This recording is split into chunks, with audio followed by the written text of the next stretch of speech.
La décision est tombée ce lundi 13 janvier 2014. La route départementale 1212 dans les gorges de l'Arly doit être fermée de toute urgence. La faute à une masse instable menaçant le site des Cliets, situé au milieu des gorges.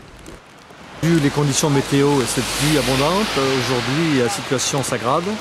Nous sommes contraints de prendre des dispositions, à savoir couper la route et engager une série de travaux qui vont démarrer dès demain, à savoir purger la masse qui nous inquiète. Placée sous surveillance permanente depuis plusieurs années maintenant, cette falaise présente aujourd'hui des risques immédiats de chute de blocs, mais aussi des risques d'effondrement massif, son instabilité étant en accélération. On est sur des volumes de 4000 m3, vraiment les plus instables, à 7000 m3 au total. Là, on a une accélération, donc depuis 2004, on avait pris à peu près 2 mètres.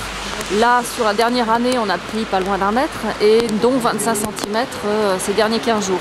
Donc on est sur une phase d'accélération très importante du site, avec une partie, enfin le site agit un petit peu comme les séracs d'un glacier, c'est assez incontrôlable. Donc autant on va être capable de déterminer l'éboulement en masse, autant les chutes de blocs préliminaires, on a du mal à les prévenir. Et donc là maintenant on a pris la décision de fermer la route parce qu'on prendrait trop de risques en laissant ouvert pour les usagers.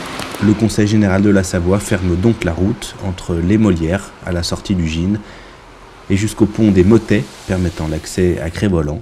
Les travaux de sécurisation commenceront dans les plus brefs délais et la déviation des véhicules est assurée via la RD 109, la route d'Héry-sur-Ugine. Cette masse elle se situe à peu près à un peu plus de 100 mètres par rapport au niveau de la route. Donc une partie pourra être enlevée grâce à l'action de pelle araignée et une deuxième partie se fera par minage.